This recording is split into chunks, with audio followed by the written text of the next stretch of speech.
저희 아들이 이제 첫째 아들이 6살이지 않습니까? 요즘 하나 이제 병에 걸렸어요. 그 병의 이름은 왜요병이에요.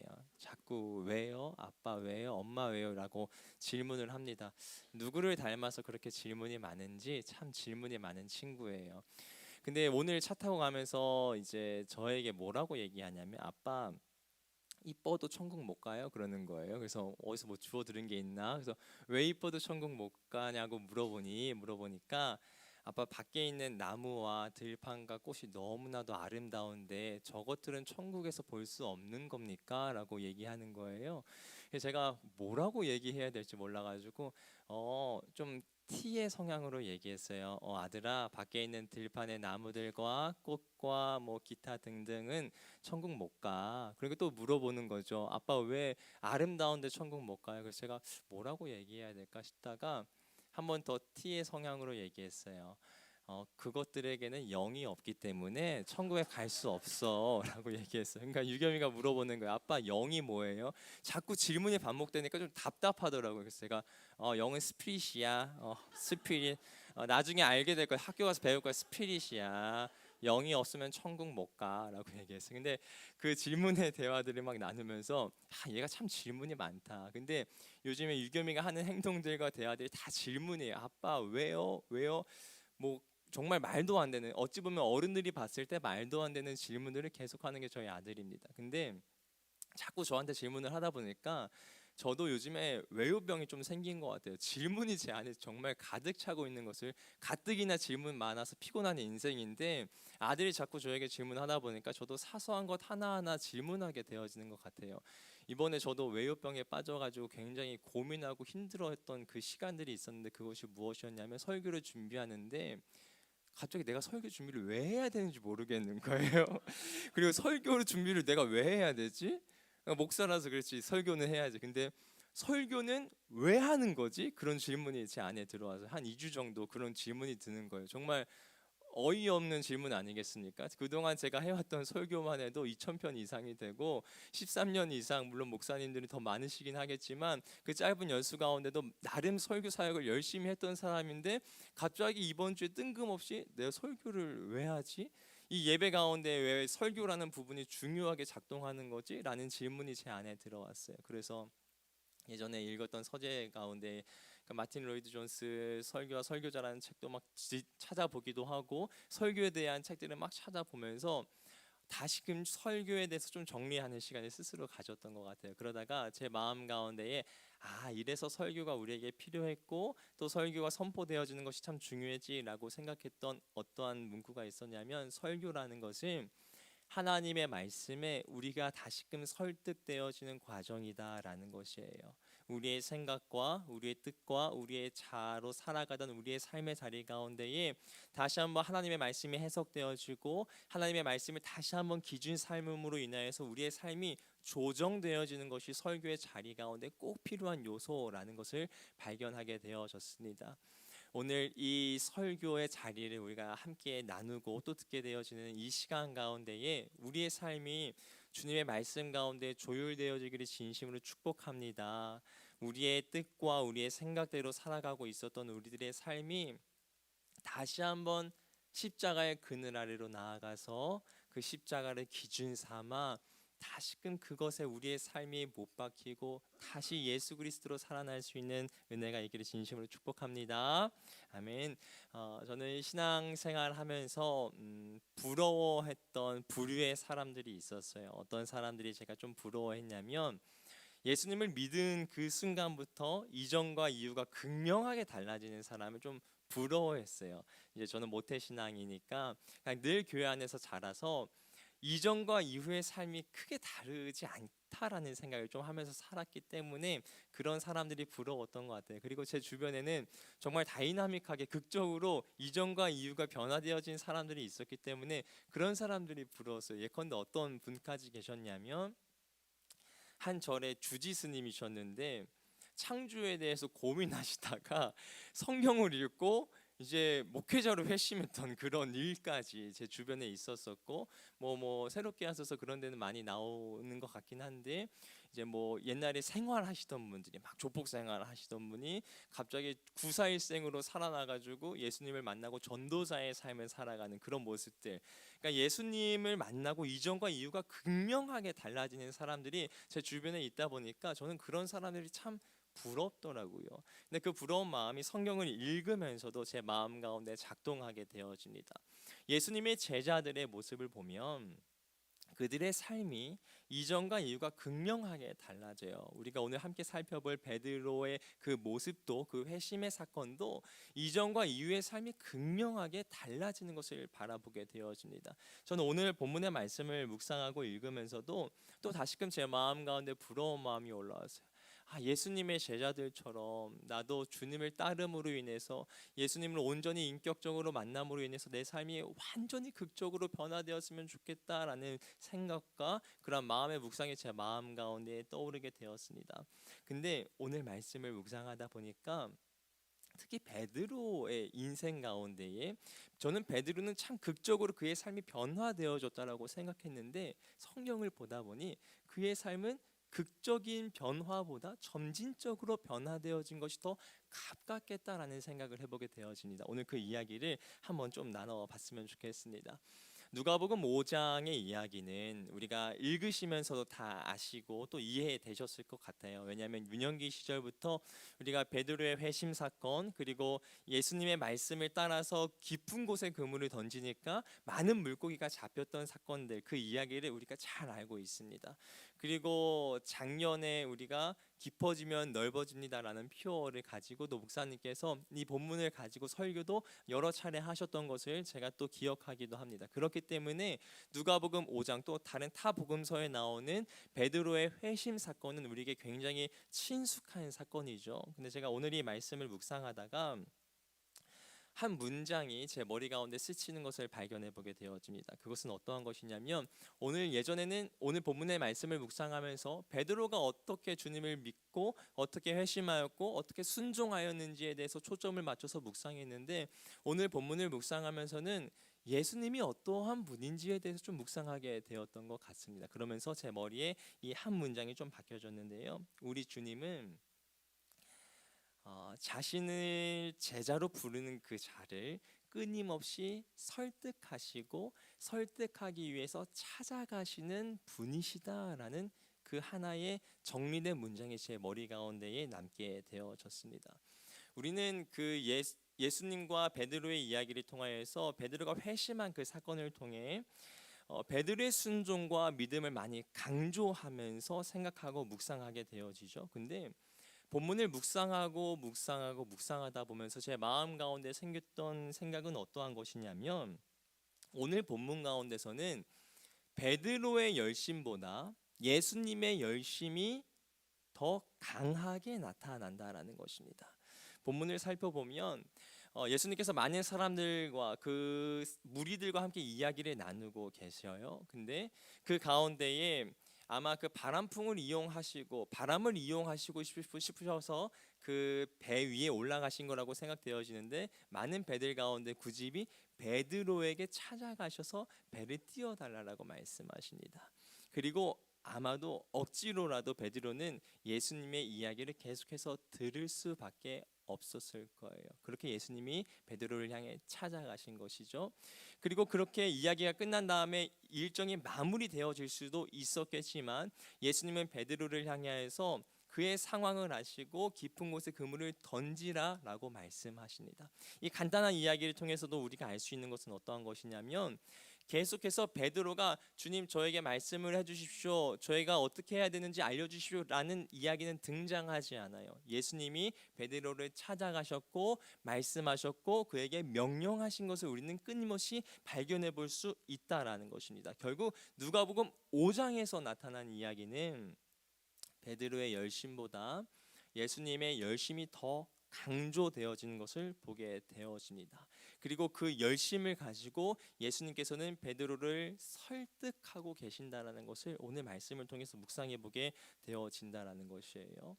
근데 제가 이런 관점으로 말씀을 묵상하다가 다시 한번 제 마음 가운데 떠올랐던 생각은 어떠한 것이 있었냐면, 베드로를 향한 예수님의 설득과 예수님의 찾아가심은 누가복음 5장이 첫 번째가 아니라는 것입니다. 누가복음 4장에 보면 한 이야기가 등장하는데, 예수님께서 자신의 사명을 선언하신 다음에 귀신을 내쫓으시고 병 고친 자를 고쳐주시는 그 사건 가운데에 시몬 베드로의 이름이 한 번 더 언급되어지는 것을 보게 되어집니다. 그것은 바로 시몬 베드로의 장모가 열병에 걸려서 죽게 되어졌는데, 예수님이 그 자리에 찾아가셔서 그 장모의 열병을 고쳐주신 사건이 등장하게 된다라는 것이죠. 저는 이 말씀을 묵상하면서 이것이 제자를 부르시고자 하는, 베드로를 제자로 부르시고자 하는 예수님의 첫 번째 설득이었겠다라는 생각을 해보게 되어져요. 장모라는 것은 먼 사람이 아니지 않습니까? 내 아내의 어머니니까 굉장히 가까운 사람 아니겠어요? 그리고 장모님이 죽게 되어지는 그 상황 가운데에서 베드로가 그것을 외면하면서 그 장모님을 떠나 있진 않았을 거라는 생각을 해보게 되어집니다. 제 생각이지만 아마 그 주변 가운데에, 장모님 주변 가운데 베드로는 있었을 것이고, 그 사건이 먼 이야기가 아니라 자신의 이야기처럼 다가왔을 것이라는 생각을 해보게 되어진다는 것입니다. 결국 예수님은 베드로의 장모를 고쳐주는 그 사건을 통하여서 베드로에게 첫 번째로 찾아가셨어요. 하지만 그 예수님의 첫 번째 설득은 베드로에게는 통하지 않았습니다. 근데 그때 예수님은, 네가 나의 설득을 듣지 않는구나, 나의 찾아감을 무시하는구나, 그럼 내가 너에게 손을 털어버리겠다라고 말씀하시지 않고 다시금 5장에서 베드로를 찾아가신다라는 것입니다. 그렇게 4장에서 처음으로 찾아가시고 5장에서 처음으로 또 찾아가시고 또 말씀하시고 또 들려주시고 그를 향해서 명령하셨던 것이 예수님의 찾아가심과 예수님의 설득이라는 것을 우리는 본문의 말씀을 통하여서 알 수 있게 되어진다라는 것입니다. 근데 성경을 우리가 또 익히 알고 있으니까 그 베드로를 향한 예수님의 찾아가심과 설득은 또 여기서 끝나지 않습니다. 요한복음에는 조금 더 명확하게 나타나게 되어지는데, 베드로가 예수님을 배반하고 다시금 갈릴리로 가서 자신의 어업 생활을 하고 있을 때 예수님은 한 번 더 베드로를 향해 찾아가시죠. 그리고 오늘 5장에 나오는 동일한 사건을 통하여서 그를 설득하시고 그를 만나주시고 다시금 그를 제자로 초청하신다라는 것을 우리는 본문을 통하여서 알 수 있게 되어진다라는 것입니다. 저는 오늘 이 누가복음에 등장하는 예수님과 베드로의 이야기를 통하여서 제 마음 가운데 그러한 생각을 해보게 되어졌어요. 예전에는 베드로가 예수님의 그 큰 사건을 경험하고 회심했구나라고 생각했는데, 베드로를 향한 예수님의 터치는, 그리고 예수님의 설득은, 예수님의 찾아가심은 단 한 번으로 끝난 것이 아니라 지속적으로 반복되어졌다라는 것입니다. 베드로가 어떠한 열정적인 갈망이 있었기 때문에, 또한 회개의 마음이 있었기 때문에, 어떠한 고백이 있었기 때문에 예수님께서 그를 찾아가신 것이 아니라 베드로의 마음을 바라보시고 베드로를 사랑하시고 베드로를 제자로 부르시기 원하는 예수님의 열심이 있었기 때문에 그를 찾아가셨고 그에게 손을 내미셨고 그에게 함께 가자라고 주님께서 끊임없이 설득하시는 장면이 오늘 본문 가운데에 등장하고 있다라는 것입니다. 저는 이 말씀을 묵상하면서 제 마음 가운데 어떤 생각을 해보게 되어지냐면, 베드로를 끊임없이 찾아가셨던 그 예수님의 선한 손길이, 베드로를 끊임없이 설득하셨던 그 예수님의 그 음성이 우리 인생 가운데도 동일하게 들려지지 않겠는가라는 생각을 해보게 되어져요. 신앙생활을 하다 보면요, 많은 사람을 만나고 또 그런 것을 경험해 보게 되어지는데, 기독교인들은 상대적으로 세상 가운데서 좀 더 양심적으로 더 나이스하게 살아갑니다. 근데 참 아이러니하게도 수많은 기독교인들이 죄책감의 자의식에 빠져서 살아가는 것을 좀 보게 되어져요. 제가 살고 있던 곳이 청주였지 않습니까? 청주에는 예전에 한번 나눴던 것 같은데 유명한 게 하나 있어요. 그게 무엇이었는지 아십니까? 교도소예요. 청주 교도소. 청주에는 여자 교도소가 있어요. 흉악범들이 좀 있는. 근데 그러다 보니까 청주에 있는 많은 교회들은 이제 그 교도소에서 사역을 해요. 저도 이제 한두 번 따라가 보게 되어졌는데, 근데 그 교도소 사역하시는 분과 이야기 나누다가 제가 아주 놀란 것을 경험해 보게 되어졌는데요. 그것은 뭐냐면, 교도소 사역을 할 때에 이제 목사님들이 가시고 뭐 권사님들 뭐 이렇게 전도사님들이 가셔서 복음에 대한 메시지를 선포하시고, 우리가 죄인이기 때문에 예수님이 필요하다, 하나님이 필요하다라는 메시지를 선포하면 사람들은 그런 반응을 보인다라는 것이에요. 본인이 죄 수복을 입고 있음에도 불구하고 자신이 왜 죄인 취급하냐는 그런 이야기들을 종종 한다는 것이죠.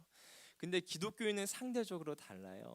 우리의 마음 가운데에는 내가 죄인이구나. 아까도 우리 찬양으로 고백하였었는데, 나 같은 죄인 살리신 주님의 은혜가 너무나도 놀랐습니다. 근데 우리의 마음 가운데에는 내가 죄인입니다. 내가 정말 찬양의 가사에 보면 내가 벌어집니다. 내가 벌레와 같습니다라는 그런 표현을 사용할 정도로 우리는 죄인됨이 우리의 마음 가운데 가득 차 있습니다. 근데 그 내가 벌레와 같다, 내가 죄인이다라는 생각이 우리 안에 가득 찼을 때 우리는 좀 어떠한 방향으로 우리의 마음이 좀 비껴 나가게 되어지냐면, 스스로를 향한 정죄에 빠질 때가 참 많이 있어요.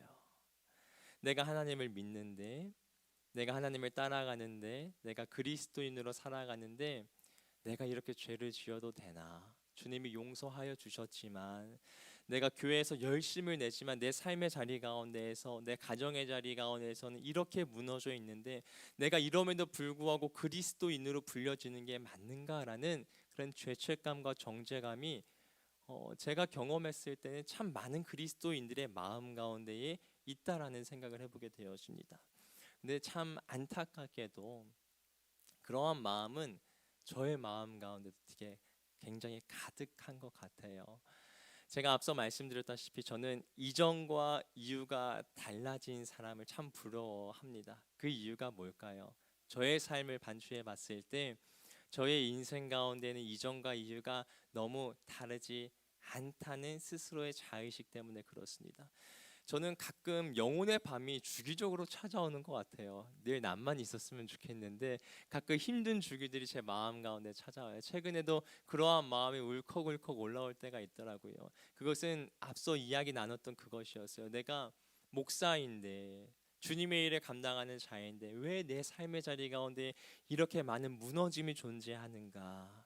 주님이 기뻐하시지 않는 모습들이 왜 나의 삶의 자리 가운데 이렇게 가득한가? 그러면서 저는 이런 생각을 좀 했던 것 같아요. 내가 목회하는 게 진짜 맞을까?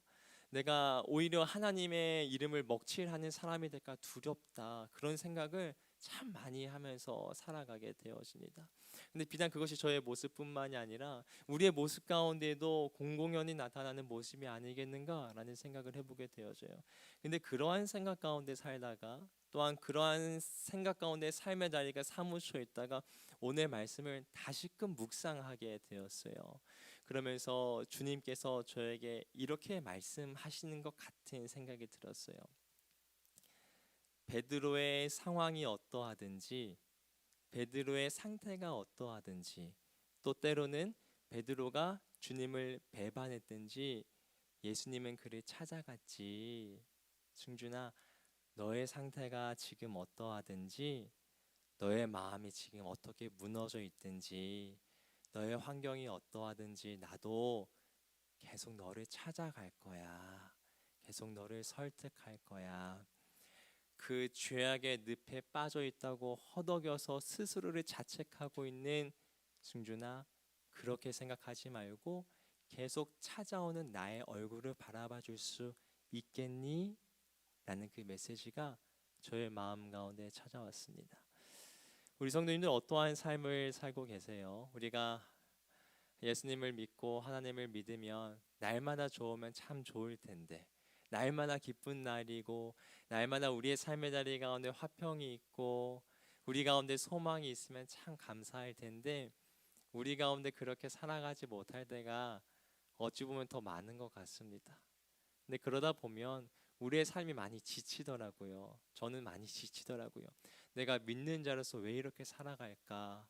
더 열심을 내도 주님의 나라의 확장을 위해서 더 시간을 쪼개기도 바쁜데 왜 내가 지금 이 죄악의 발목이 붙잡혀 있어서 이 관계의 어려움 가운데 발목이 붙잡혀 있어서 나의 교만한 가운데 사로잡혀 있어서 나의 욕심과 나의 정욕 가운데에 깊이 빠져 있어서 왜 내가 더 나아가지 못할까 스스로를 자책할 때가 참 많이 있는 것 같습니다. 근데 주님은 오늘 말씀을 통해서 우리에게 알려주고 계신 것 같아요. 우리의 상태가 어떠하든지 간에 주님은 찾아오신다는 거예요. 내 환경에 집중하는 것이 아니라 내 상태에 집중하는 것이 아니라 찾아오신 예수님의 그래요 인하여서 나의 삶을 설득하여 주시는 그 주님의 손을 우리가 바라볼 수만 있다면 다시금 그 자리를 툴툴 털고 일어나 걸어서 주님과 함께 동행할 수 있다라는 것입니다. 오늘 말씀 마무리하겠습니다. 제가 오늘 말씀 묵상하는데 하나의 이미지가 떠올랐어요. 안덕면에 가면 사진 바로 보여주는 역시 센스가 좋으세요. 사계 해변이라는 곳이 있습니다. 저기 보이는 게 삼방산인가 그런 것 같은데 사계 해변이라는 곳의 특징은 아마 사진으로 잘 보이실지 모르겠지만 저 모래들이 층층이 나 있어요. 근데 그 사계 해변의 특징은 뭐냐면요.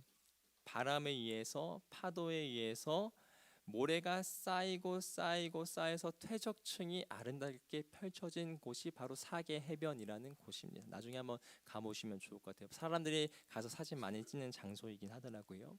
근데 저 사계 해변이라는 이미지가 떠오르고 그것을 바라보면서 제 마음 가운데 어떠한 생각이 들었냐면 그리스도인의 인생 같다라는 생각을 좀 해보게 되어졌어요.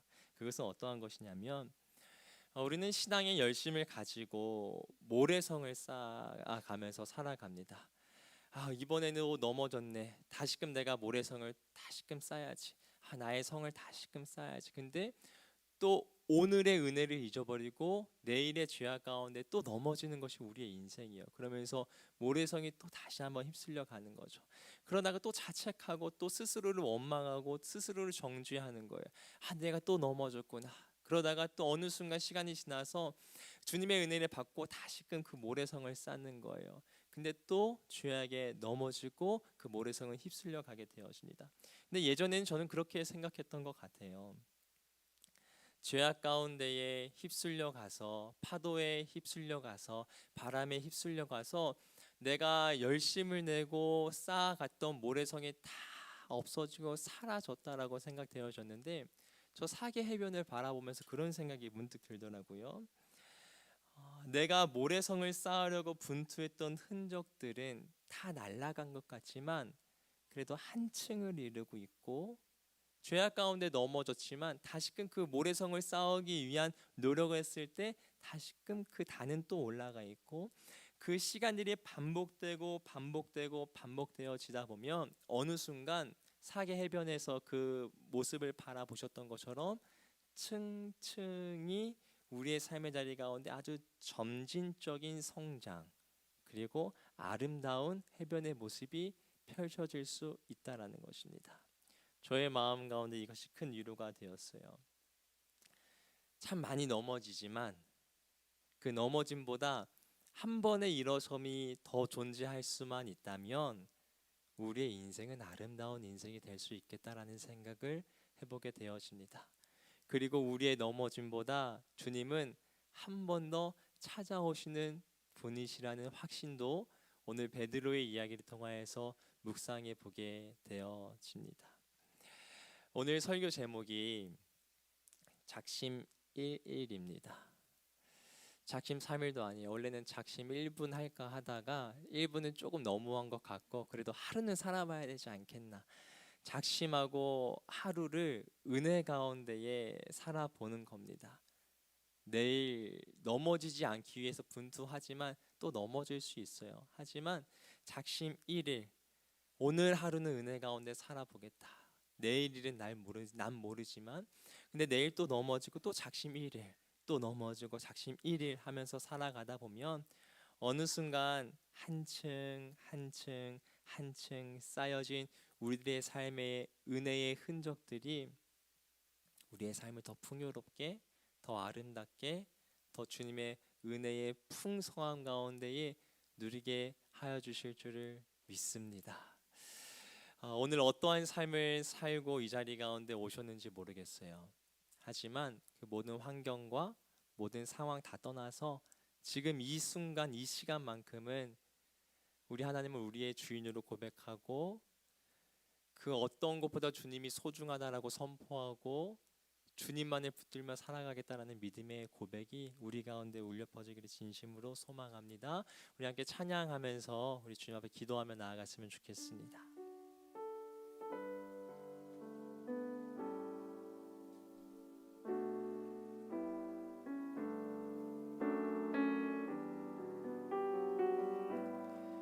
나 무엇과도 주님을 바꾸지 않으리. 나 무엇과도 주님을 바꾸지 않으리. 다른 어떤 은혜 구하지 않으리. 오직 주님만이 내 삶의 도움이시니 주의 얼굴 보기 원합니다. 다시 한번 고백합니다. 나 무엇과도 주님을 바꾸지 않으리. 다른 어떤 은혜 구하지 않으리. 오직 주님만이 내 삶의 도움이시니 주의 얼굴 보기 원합니다. 주님 사랑해요. 주님 사랑해요.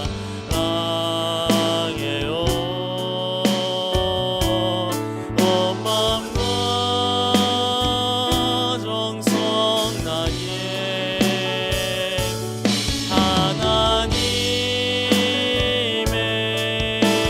진실한 친구 되기. 우리 다시 한번 처음부터 선포합니다. 나 무엇과도 주님을 바꾸지 않으리.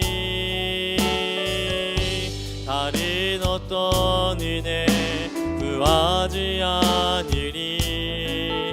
오직 주님만이 내 삶의 도움이시니 주의 얼굴 보기 원합니다. 주님 사랑해요.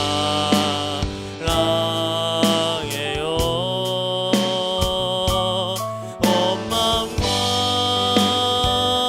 정성 다해 하나님의 진실한 친구 되기. 다시 한번 주님 사랑해요.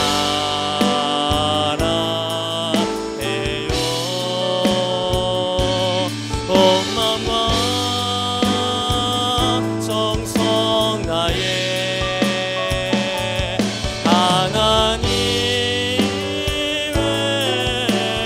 진실한 친구. 다시 한번 믿음으로 선포합니다. 주님 사랑해요. 온 마음과 정성 다해 하나님의 진실한 되기 원합니다. 우리가 이 시간 기도하며 나아갈 때에 우리가 지금 주님을 예배하며 나아갈 수 있는 것은 하나님의 초청인 줄을 믿습니다. 우리의 삶의 모습이 지금 어떠했든지 내 삶의 터전에 내 관계에서 내 골방에서의 모습이 어떠했든지 간에 지금 우리가 하나님의 이름을 부를 수 있는 이 순간은 하나님의 찾아오심이고 하나님의 설득이고 하나님의 손내미심의 자리인 줄을 믿습니다. 이전 것은 잊어버리고 주님 다시 한번 나의 인생에 모래성이라도 쌓기를 원합니다. 주님의 손을 붙잡기를 원합니다. 내 삶이 너무나도 지쳐있고 내 삶이 너무나도 무너져 있고 정말 나의 삶의 모습 가운데 하나님이 없는 것처럼 살았던 순간이 너무나도 많지만 주님 다시금 주님의 초청의 자리에 주님의 손을 붙잡기를 원합니다. 이 찬양의 가사의 고백이 입술의 고백이 아니라 진실된 고백이 되게 도와주시고 주님을 그 어떠한 것보다 사랑하겠다라는 그 믿음의 선포가 나의 선포가 되게 역사하여 주시옵소서. 함께 우리가 이 기도 제목 붙들고 기도하며 나아가도록 하겠습니다. 살아계신 아버지 주님의 은혜 간구합니다. 하나님 우리들의 삶의 모습, 우리의 골방의 모습, 우리의 가정의 모습, 우리의 관계의 모습, 우리의 일터의 모습이 어떠한지 모르겠습니다.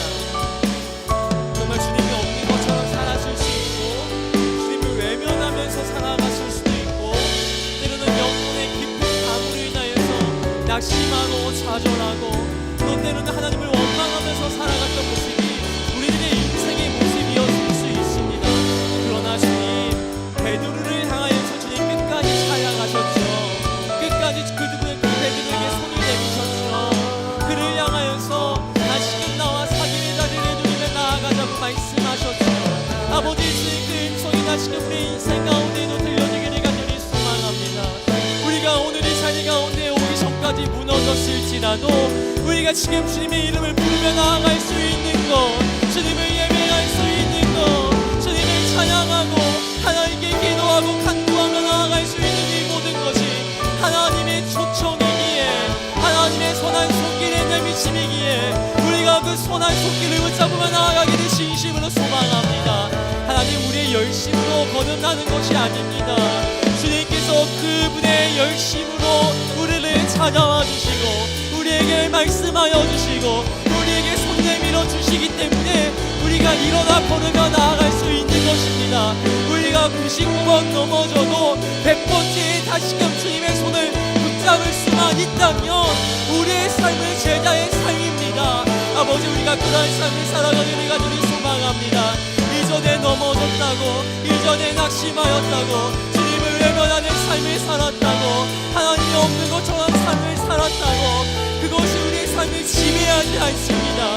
오늘 이 자리 가운데 하나님을 붙잡으며 나아가는 것이 이 자리 가운데 주님을 부르는 것이 이 자리 가운데 주님의 손을 붙잡고 나아가는 그것이 우리에게 회복이 되어지고 우리의 삶의 자리 가운데에 더욱더 하나님께서 허락하시는 풍성함의 시작인 줄을 믿습니다. 아버지 모래성을 쌓을지라도 또한 때로는 그것이 무너지는 것 같을지라도 그것의 시간이 지나고 나면 사계의 병과 같은 아름다운 창관이 우리의 삶의 자리 가운데 펼쳐질 줄을 믿습니다.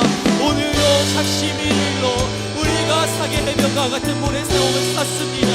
아버지 우리의 삶의 자리 가운데 수많은 넘어짐이 존재하지만 그 넘어짐을 두려워하는 인생이 아니라 오늘도 나는 주님의 말씀을 따라 살겠노라고 믿음을 선포하며 하나님의 손을 붙잡고 나아갈 수 있는 귀한 믿음의 충만한 역사가 일어날 수 있도록 성령의 능력으로 함께하여 주시옵소서.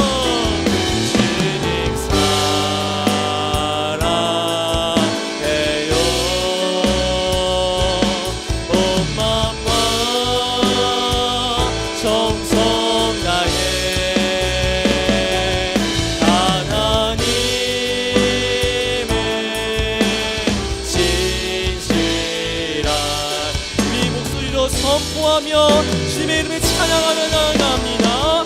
주님 사랑해요. 주님 사랑해요. 온 마음과 정성 다해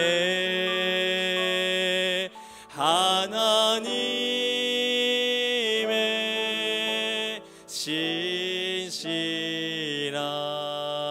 진실한 친구 되기 우리의 목소리로 고백하며 나아갑니다. 주님 사랑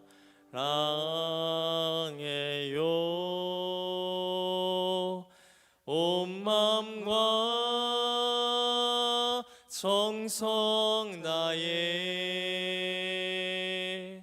하나님의 신실한 자녀 되기 원합니다. 살아계신 아버지, 오늘도 넘어지고 연약한 모습으로 주님 앞에 나왔습니다. 그러나 주님,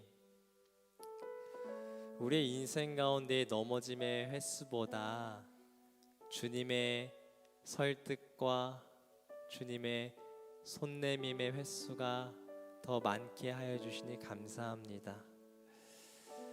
오늘 넘어졌지만 다시 한번 말씀 붙잡고 주님의 손 잡고 일어나겠습니다. 또 언제 넘어질지 사실은 모르겠지만 넘어져도 다시금 우리에게 손 내밀어 주시는 하나님의 은혜를 기억하며 일어나 걷겠습니다. 주님, 때로는 주님의 말씀을 따라서 살아가는 것이 모래성을 쌓는 것처럼 느껴집니다. 성이 잘 쌓여지는 것 같은데 또 한 번의 넘어짐으로 와장창 무너진 것 같고, 그로 인해 나의 인생 가운데에는 어떠한 성도 남아있지 않는 것 같은 모습이 우리의 모습입니다. 그러나 주님, 사계 해변의 아름다운 장관처럼 그 모래성들이 하나하나 퇴적층을 이루어 우리의 삶의 자리 가운데에도 아름다운 해변이 펼쳐질 줄을 믿습니다. 낙심보다는 다시금 일어남의 은혜를 더하여 주시고, 좌절과 스스로를 향한 정죄보다 하나님의 은혜를 더욱 기억하는 삶 살아갈 수 있도록 성령 하나님 은혜로 함께하여 주시옵소서. 우리의 삶을 이끌어 주실 주님을 찬양합니다. 감사드리며 예수님의 이름으로 기도드리옵나이다. 아멘. 이제는 우리 주 예수 그리스도의 은혜와 하나님의 사랑과 성령의 사귐의 역사가 오늘 넘어져도 다시금 주님의 손 붙잡고 일어나기를 간절히 소망하는 주의 자녀들 머리 가운데 있기를 간절히 축원하옵나이다. 아멘.